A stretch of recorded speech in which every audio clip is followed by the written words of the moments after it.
The House is in the Committee of the Whole House of the State of the Union for the consideration of H.R. 1398, which the clerk will report by title. A bill to establish the CCP initiative program and for other purposes. Pursuant to the rule, the bill is considered read in the first time. General debate shall be confined to the bill and should not exceed 1 hour, equally divided and controlled by the chair and ranking minority member of the Committee on the Judiciary or their respective designees. The gentleman from Texas, Mr. Gooden, and the gentleman from New York, Mr. Nadler, which will control 30 minutes. The chair recognizes the gentleman from Texas. Mr. Chair, I yield myself such time as I may consume. The gentleman is recognized. Thank you, Mr. Speaker. H.R. 1398, the Protect America's Innovation and Economic Security from CCP Act, focuses our attention on the single greatest threat to the American people, the Chinese Communist Party. Our intelligence community has been raising these concerns for years, labeling China the defining threat of our generation. These concerns were also echoed in FBI Director Wray's testimony before our House Judiciary Committee back in July. China's multi-pronged war against our people, economy, and infrastructure has caused the CCP to infiltrate our communities, sow disharmony, and steal our hard-earned successes. The CCP achieves this by aggressively targeting and recruiting civilians to spy on other Chinese nationals and to steal critical data from their employers. Trade theft alone costs our economy over $500 billion annually, with China behind most of it. This bill addresses this problem by creating a dedicated program under the DOJ called the CCP Initiative, prioritizing a focus on countering economic espionage. The initiative establishes an enforcement strategy to protect critical sectors most vulnerable to the CCP's thievery: academic institutions, R&D labs, and the defense industrial base. The rollback of the China Initiative left us lacking a dedicated approach and no oversight on issues of critical national interest. This bill fixes the administration's mistakes by adopting a clear, multifaceted approach. It builds a framework of multi-agency cooperation and mutual consultation, ensuring that effective measures against our nation's greatest threat are never compromised by an incompetent executive wing. And to ensure the DOJ's cooperation and dedication of at least some resources in this area, an annual reporting requirement has been included. That secures congressional oversight and involvement. The bill also requires no additional funding from Congress and has a negligible impact on the DOJ's current budget under the program. I'd like to underline that the worst affected by this rollback are people of Asian descent. People of Chinese origin in the United States, especially Chinese American citizens, are identified and disproportionately targeted by the CCP for their schemes. The CCP ruthlessly targets and harasses people, especially those who refuse to bow down and are considered dissidents. Letting this continue without a strong counter leaves our people extremely vulnerable to the CCP's cruelty, which emboldens China. Passing this bill will not only counter existing cases and deter new attempts to infiltrate our country, but also signals that the CCP's days of targeting our communities are over. I urge my colleagues to vote in favor of safeguarding our economy, our people, and our future against the greatest threat of our lifetimes, and join me in supporting H.R. 1398. I reserve the balance of my time. The gentleman of Texas reserves. The gentleman of New York is recognized. Mr. Speaker, I yield myself such time as I may consume. Gentleman is recognized. Mr. Chairman, I rise in strong opposition to H.R. 1398. This legislation, which would establish a so-called CCP initiative within the National Security Division of the DOJ, is simply a rehash of the Trump administration's failed China initiative by another name. Resurrecting this misguided program, as this bill would do, represents a clear step backwards. When the Trump Justice Department launched what it called the China Initiative in 2018, it claimed its purpose was to counter efforts by the Chinese government to steal American intellectual property. This might have been a laudable goal, but what actually resulted was little more than a series of unsupportable cases against Chinese academics at the height of their careers that left their reputations in tatters. The government was forced to drop many of these prosecutions. Others failed in court.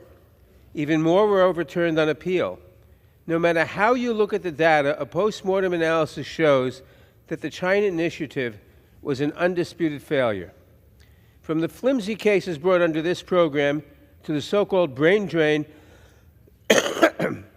of scientists of Chinese descent who left American research labs, the China Initiative hurt our interests here at home.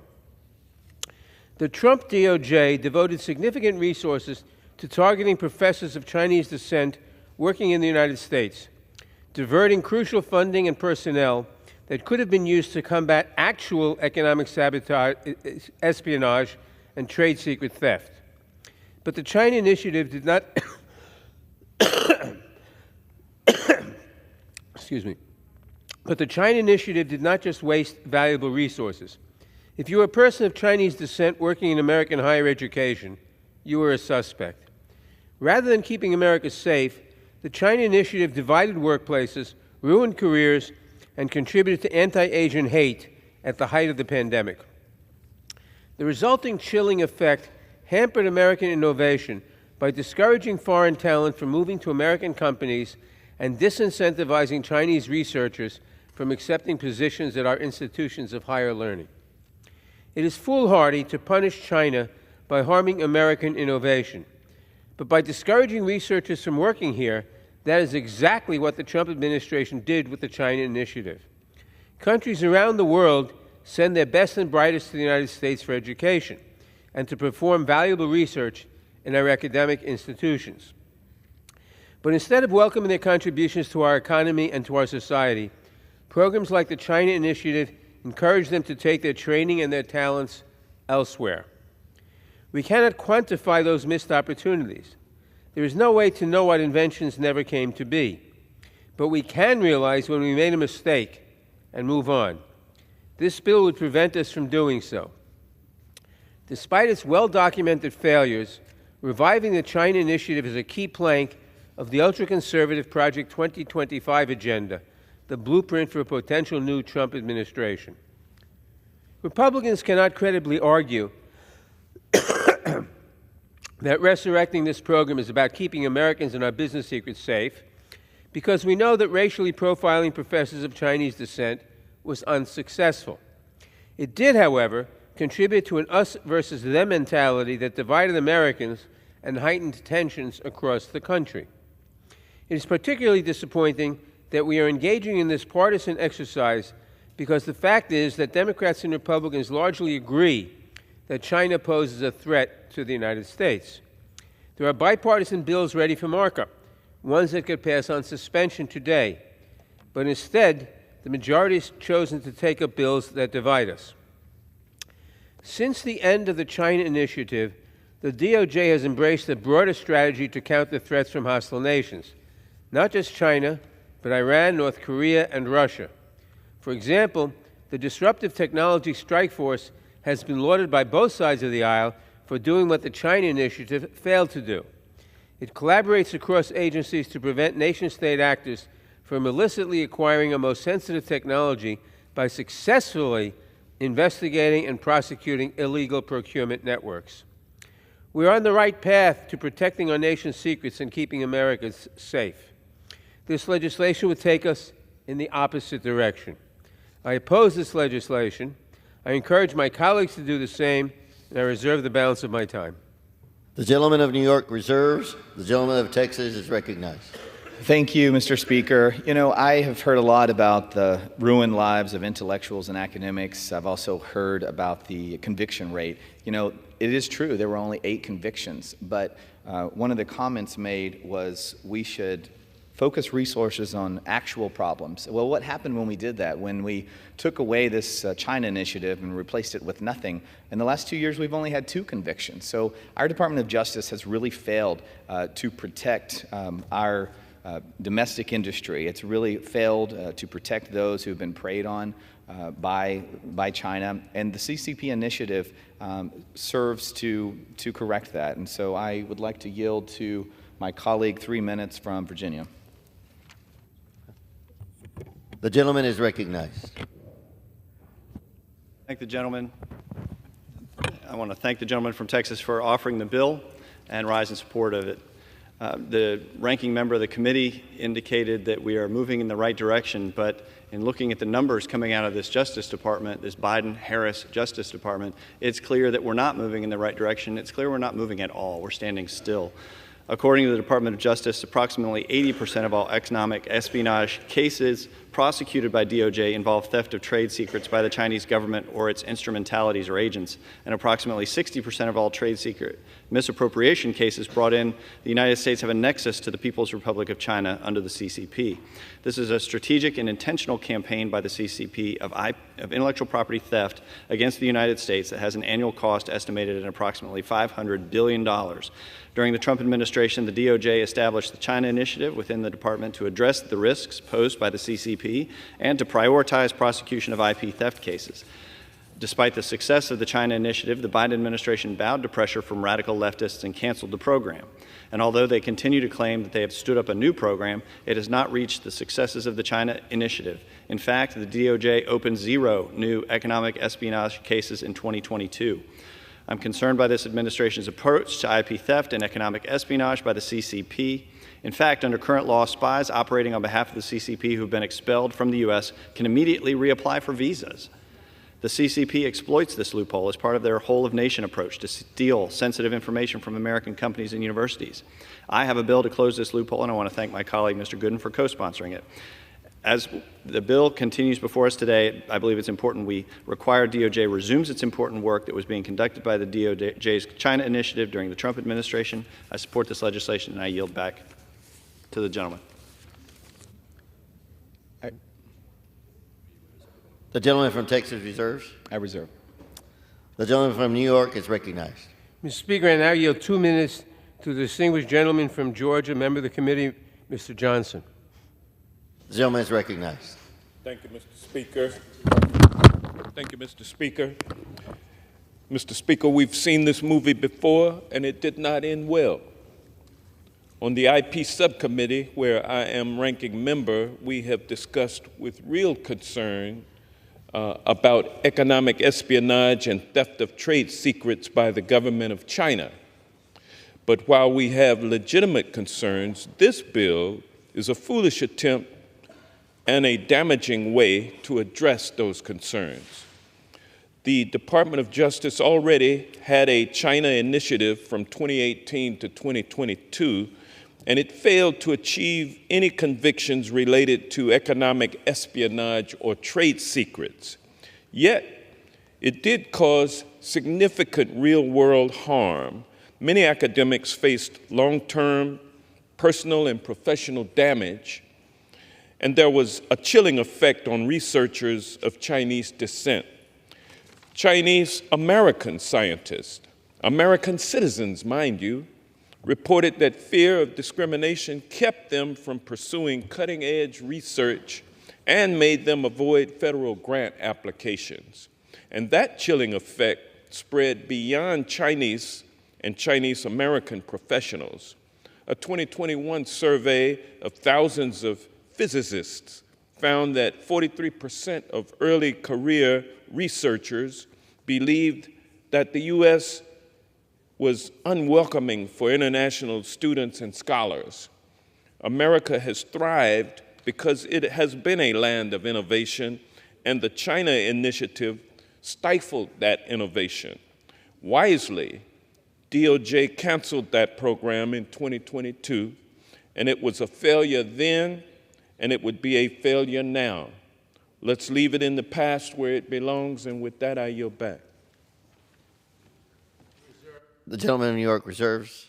The gentleman from Texas is recognized. Thank you. You know, I want to say first, the current DOJ, the Biden DOJ, they performed their own review, and they found not a single case was handled or considered with bias or prejudice, and they concluded that all decisions were born out of genuine national security concerns. And that's in response to this claim that lives have been ruined and that these were racist pursuits. You know, the other thing I want to say is that this bill is race, gender, and nationality neutral. Investigations are conducted based on the factual reality of the situation. Foreign nationals tend to favor recruiting people of their own origin, and that's especially so with the CCP.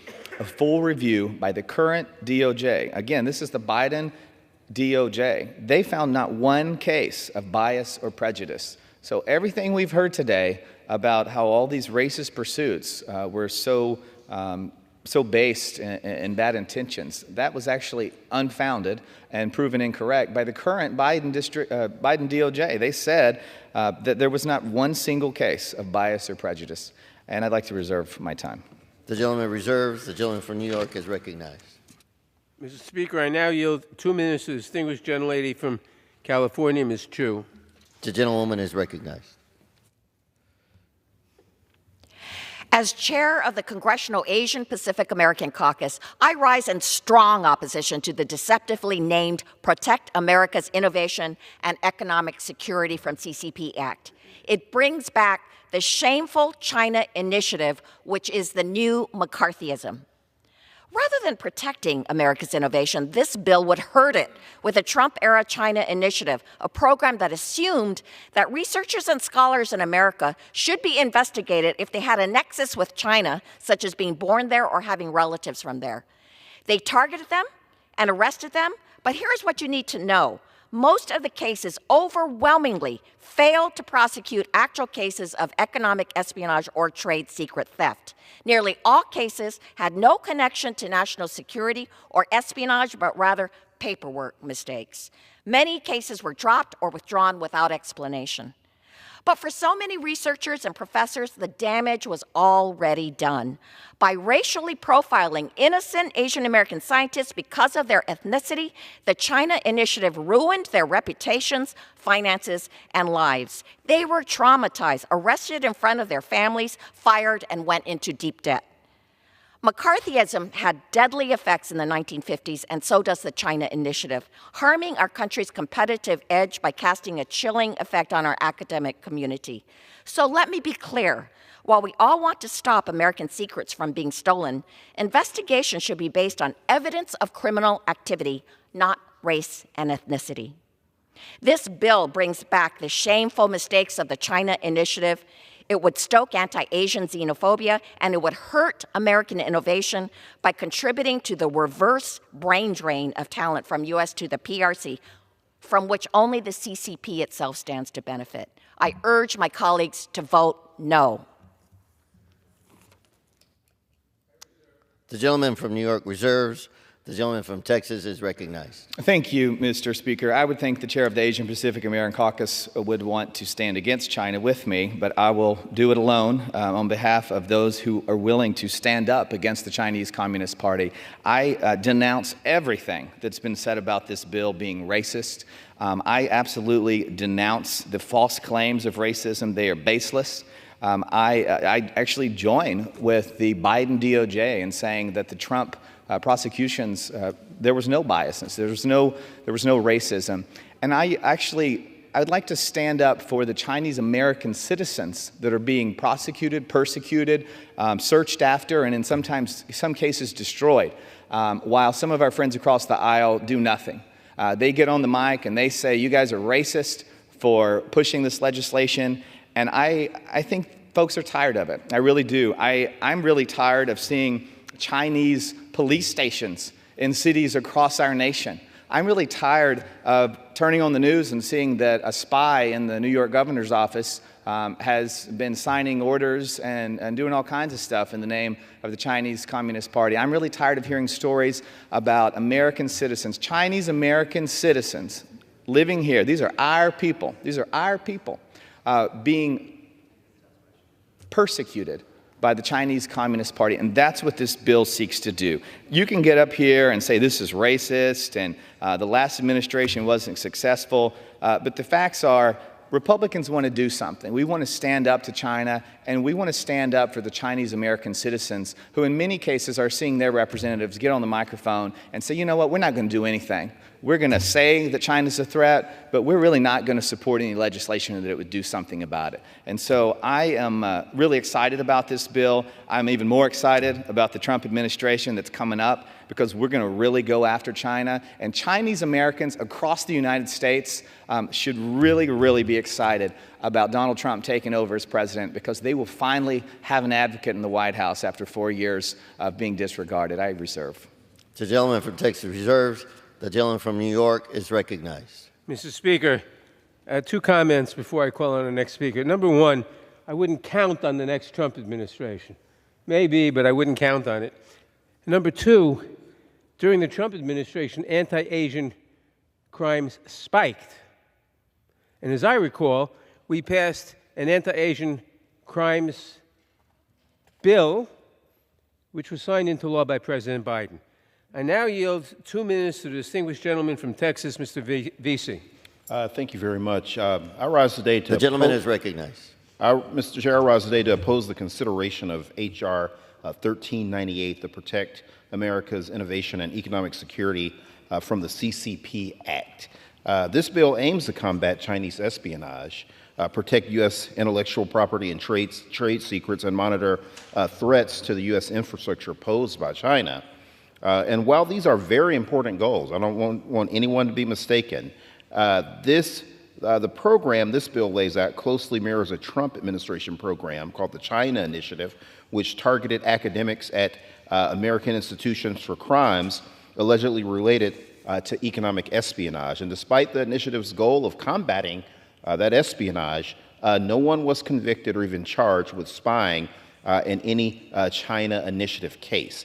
However, what the program did do was stoke a lot of fear in the Asian American communities and contributed to a rise in anti-Asian hate, something that I think that all of us, regardless of party, should be against. And for this reason, at the appropriate time, I will offer a motion to recommit this bill back to committee. And if the House rules permit it, I would have offered the motion with an important amendment to this bill. My amendment will be composed of H.R. 3130, the Protecting Election Administration from Interference Act, which I co-led with my good friend Colin Aldred, also of North Texas. And what this bill would do is strengthen our democracy by establishing greater safeguards against potential election subversion efforts, something that unfortunately became very real, as most of us recall, in January 2021. It would ensure that elections and vote counting are performed fairly, transparently, and without partisan influence.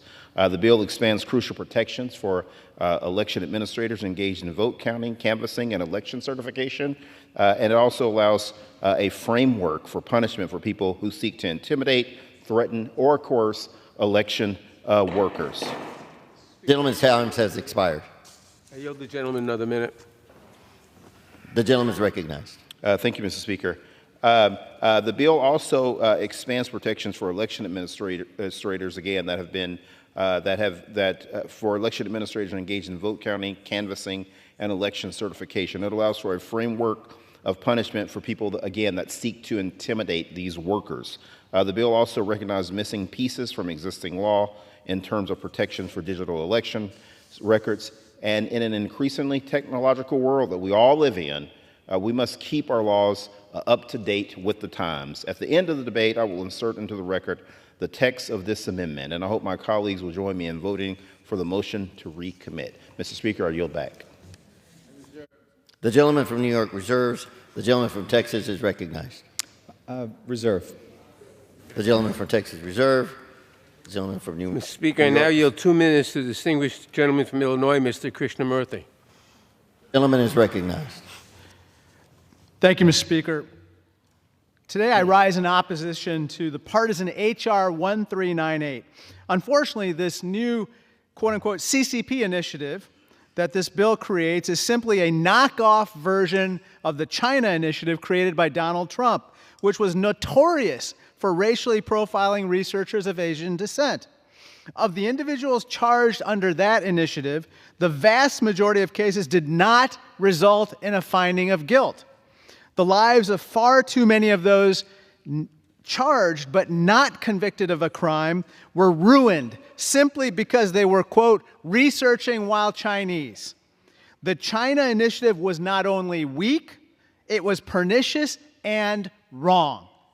The current administration shut down the China initiative and in its place stood up a new task force which has effectively cracked down, among other things, crimes involving CCP's theft of U.S. AI and missile detection technology.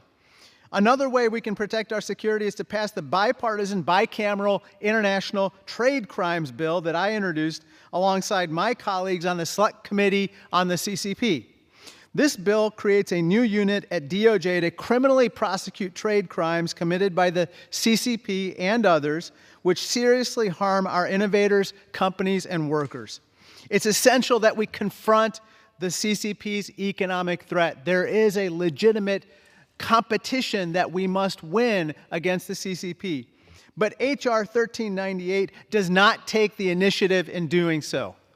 I strongly urge my colleagues to vote no on 1398. Thank you, and I yield back. The gentleman from New York reserves. The gentleman from Texas is recognized. Reserve. The gentleman from Texas reserved. The gentleman from New York is recognized. Mr. Speaker, I now yield 2 minutes to the distinguished gentlelady from Hawaii, Ms. Takuda. The gentlewoman is recognized. Thank you, Ranking Member Nadler. There's no denial that the CCP has worked for decades to steal our intellectual property and research in critical technologies. We should be here today finding real solutions, not putting up false choices to combat those efforts and defend our national security. Instead, Republicans are obsessed with restarting a racially charged witch hunt against Asian Americans across our country. They want to revive the Trump administration's failed China initiative, which overwhelmingly targeted people of Chinese descent, destroying careers and spreading fear.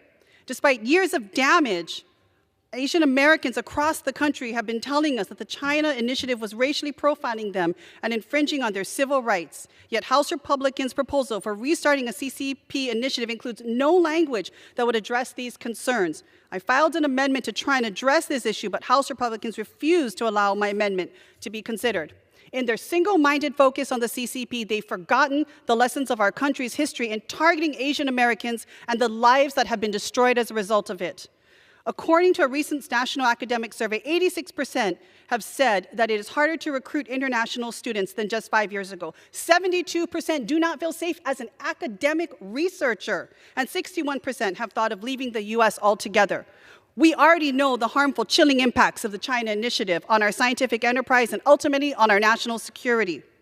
For years, the CCP has been focused on recruiting our scientific talent. Thanks to the CCP initiative's reverse brain drain, we are now driving our best scientists straight into the arms of the CCP. The bottom line is that this bill isn't just unnecessary, it undermines and destroys our research competitiveness and our national security. It's harmful to the civil rights that generations of Asian Americans have fought so hard to defend. And I find it amusing that my colleague on the other side of the aisle feels that Republicans and Trump did so much for our Chinese Americans. From what I saw and what I felt as an Asian American woman, all we got from Trump was xenophobia, anti-Asian hate, and racism. We are not going to go back. We will not be re-victimized again, and it's downright un-American. I urge my colleagues to stand with Asian Americans across the country and vote against this dangerous bill. The gentlewoman is recognized.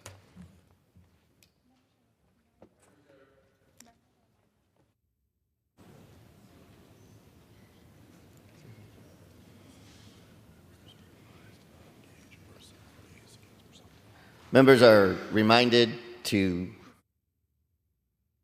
refrain from engaging in personality of nominees for Texas is recognized. Thank you. You know, I'm sorry that my colleagues are amused because Republicans are horrified. We are sickened by what China is doing to Chinese Americans.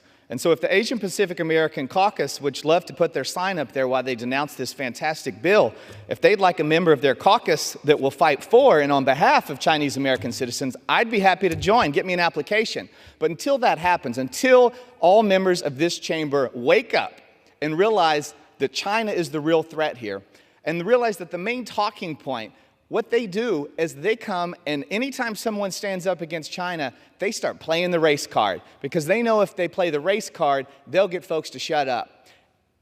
And China just loves it. I'm sure they're watching this debate in Beijing and laughing every time someone gets up and calls this policy racist. I'm sure they're just loving it to see folks get up and talk about the China initiative that the Biden DOJ so fantastically got rid of and what a success it was for China. The Biden DOJ has even said since then that there was no bias, there was no racism. So everything we're hearing today is just false. I'm not going to call someone a liar, but I'm going to tell you that what we're hearing today is false. I heard from Mr. Nadler before he reserved a while ago. He said Asian American crime against Asian Americans were up in the Trump era. What person with a brain in America thinks that Donald Trump is the reason crime is up anywhere?